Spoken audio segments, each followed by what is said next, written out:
Hello, and I apologize for the earlier event, but I had some technical issues that occurred. So thank you for joining. Thank you. Thank you for coming over. We're going to continue this conversation about what do you have to show if you have a ministry or you're responsible for other people's spirit and soul being healed. We're going to start off where I left off when I started having the technical issues, where it's important that if you're dealing with the healing and restoration of someone's spirit, then it's important that you have evidence of that. Thank you for joining J1 Alto. It's very important that you show evidence of what it is that you do and how it affects someone. And as I was speaking of earlier, the sad commentary, welcome, Jose Prakash. Thank you for joining me. Thank you, Eb Dunn Stylist. Thank you for joining me.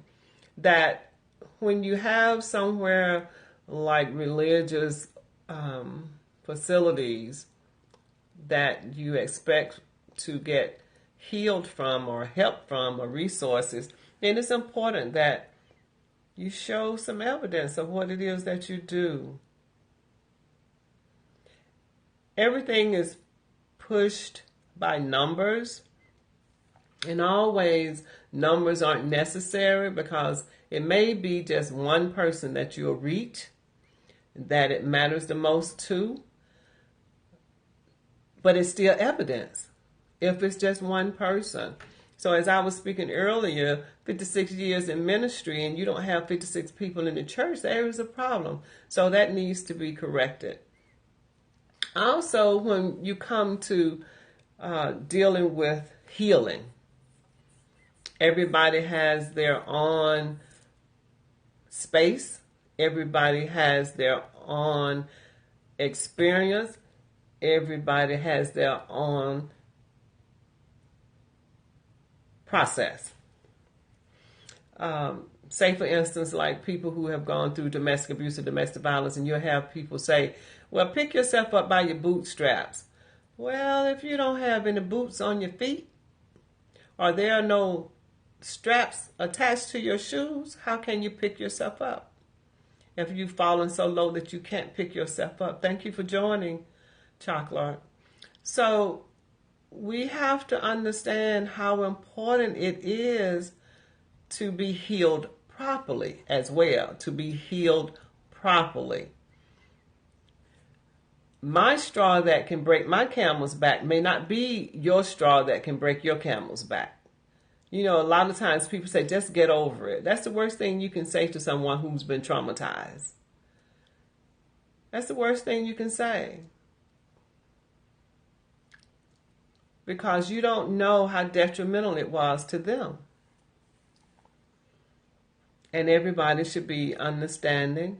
Everybody should be compassionate about where people are in their healing process. But I would hate to think that you have been with an organization for many, many years and you saw absolutely no change. And you heard the same thing over and over and over that wasn't benefiting you, that wasn't benefiting anyone else that was in attendance alongside you. Because at 56 years, you've been in ministry and you don't have 56 people in the congregation, there is something deeply wrong. I'm not a Bible thumper, but I do use reference from the Bible. And thank you for joining, Mohad. There is a time when Moses was given a vision about taking the land. And he sent 12 people to spy on the land. And when you think about those 12 people, hi, Mohad, thank you for joining me. those 12 people were in leadership. He didn't send just 12 ordinary people. He sent 12 of his leaders to go spy on the land and to see if they saw what God told him was in the vision. And you know what's amazing and disappointing in that? Thank you for the heart. Thank you. What was amazing in that, there were only 2 that saw. Thank you for joining, Catherine. There were only 2 out of those 12 that saw what Moses saw in the vision in the land that they had been given. Now remember, they were all leaders. They were all heads of different tribes of people. And only 2 came back with a positive report. There were 10 others who came back with negativity, lack of imagination, saw themselves as less than those who were in the land. Even in the provision of something as a grape in comparison, they felt like they weren't deserving of because it was so huge. And you know, sometimes that happens when you haven't grown. You don't even think you deserve to be blessed, or you don't feel like you deserve to be healed, but you do. You really do. But what was disturbing to me is that these 12 leaders that he sent over to spy on the land and bring him back the information, there was only 2 that saw what he saw. Now think about the other 10, and this is all tying in, it's relative.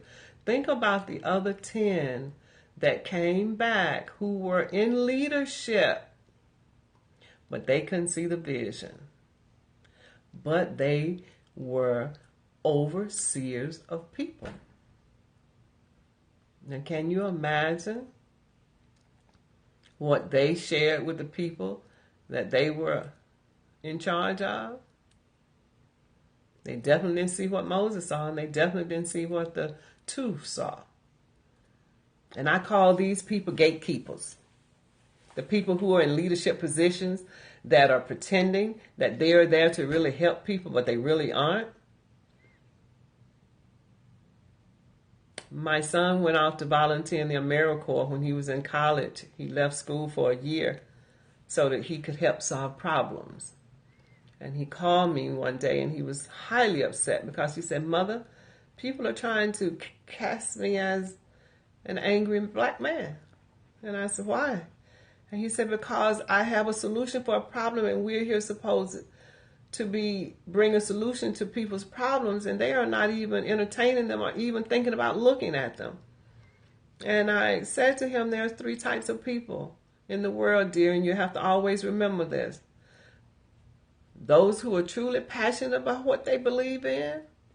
The second group who are nosy and just showing up to see what's going on. And then the third group, those who are going to pretend that they are passionate about what you believe in, and they are going to try and thwart or sabotage all of your efforts. That's what those other 10 were like. But they were in key positions to help people. They were in key positions to give hope to those who they were in charge of. But they came back with negative.